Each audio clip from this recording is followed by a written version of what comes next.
ये डॉग दर्द से इतना बेचैन हुआ जा रहा था कि ये जब से आया तब से अपने कैनल को काटना रुक ही नहीं रहा था, सिवाय तब जब हम इसको गाने सुनाते थे। शुरुआत से ही इसकी कहानी कुछ अलग थी। हमें जब इसके बारे में कॉल आई तो हमें बताया गया कि एक डॉग के गले में सूअर पकड़ने वाला शिकंजा बहुत बुरी तरह से फंस गया है। उसका घाव काफी गहरा हो गया है और अगर हम जल्द ही वहां ना पहुंचे तो फंदा उसके गले के मांस को काटता हुआ उसके सांस की नली तक को काट देगा। जब हम वहां पहुंचे तो जिन्होंने हमें कॉल किया था वो हमारा इंतजार कर रहे थे। उन्होंने उसे एक कमरे में बंद कर दिया था और हमने देखा कि वो कमरे के अंदर चारपाई के नीचे छुपा बैठा है।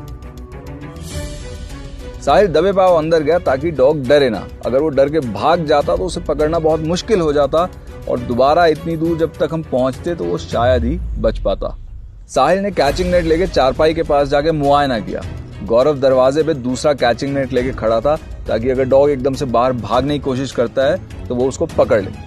साहिल ने जैसे ही नेट उसकी तरफ बढ़ाया तो डॉग जोर जोर से चिल्लाने लगा। उसकी आवाज सुन के साफ समझ आ रहा था कि वो बेचारा बहुत दर्द में है।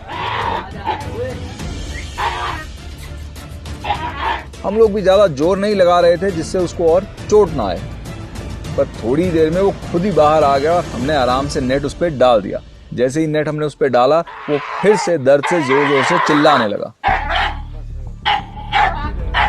हमने उसको नेट में बंधे हुए ही अपने ट्रांसपोर्टेशन केज में रख लिया और बिना समय गवाए उसको अपने क्लिनिक ले आया जिससे उसका ट्रीटमेंट तुरंत शुरू किया जा सके।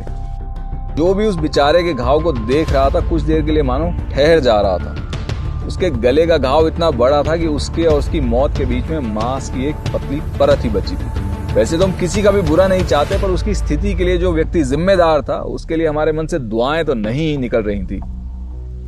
जैसा हमने आपको पिछले वीडियो में बताया था, इन ट्रैप्स का इस्तेमाल जंगली सूअर को पकड़ने के लिए किया जाता है। इन शिकंजों का इस्तेमाल किसान पहले अपने खाने को जंगली सूअर से बचाने के लिए करते थे। आज इन शिकंजों का इस्तेमाल जंगली सूअर को खाना बनाने के लिए किया जा रहा है। हमारे डॉक्टर्स ने इसकी जांच शुरू कर दी पर हमारे सामने एक बहुत बड़ी समस्या आ खड़ी हुई। उसके गले के घाव के कारण ना तो हम उसको पोल एंड रोप से पकड़ सकते थे और ना ही हम उसको मजल पहना सकते थे, क्योंकि मजल भी आखिर जाके बनता तो वहीं है जहां पे उसका बहुत बड़ा घाव था। इसीलिए हमें उसका मुंह पट्टी से बांधना पड़ा, जो कि हम आमतौर पर तो नहीं करते क्योंकि इससे डॉग को सांस लेने में तकलीफ हो सकती है और साथ ही साथ पट्टी के निकलने का भी खतरा रहता है। तार उसके गले से इस कदर लिपटी हुई थी कि हम उसको हाथ से खोल के नहीं निकाल सकते थे और हमको तार को प्लास से काटना पड़ा। तार कटने पे हमने देखा कि 3 इंच गहरे उसके घाव में मैगट्स ही मैगट्स भरे थे।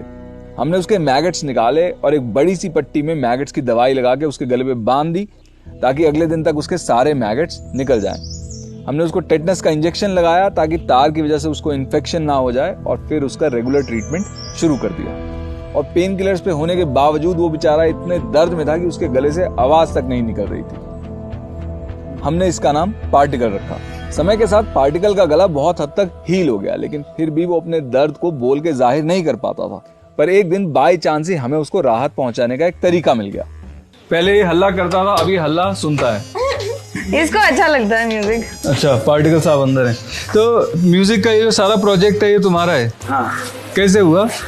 एक दिन दिनेश भैया शाम को म्यूजिक प्ले कर रहे थे एंड यूट्यूब पे इसको सुना रहे थे। पार्टिकल कान हिला रहा था।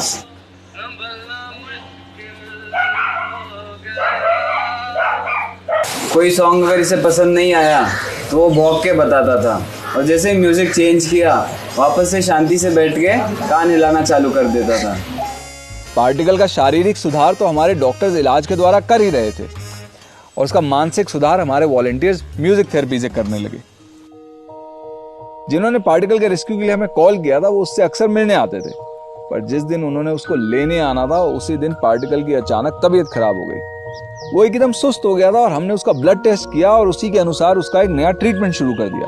और उसकी हालत बद से बदतर होती जा रही थी और उसका शरीर का तापमान 104 डिग्री तक पहुंच गया।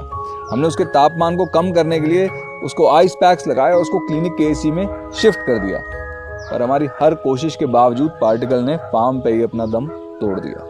पोस्टमार्टम करने के बाद हमें पता चला कि क्योंकि पार्टिकल का घाव उसकी सांस की नली के इतने नजदीक था, खून धीरे धीरे रिस के उसके फेफड़ों में भर गया था और यही उसकी मौत का कारण बना।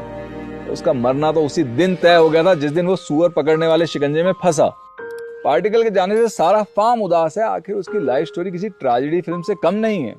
पर सोचने वाली बात यह है कि अगर इसी शिकंजे में कोई सूअर फंस के मरा होता तो क्या हम इसको ट्रेजेडी की तरह देखते या पार्टी की तरह?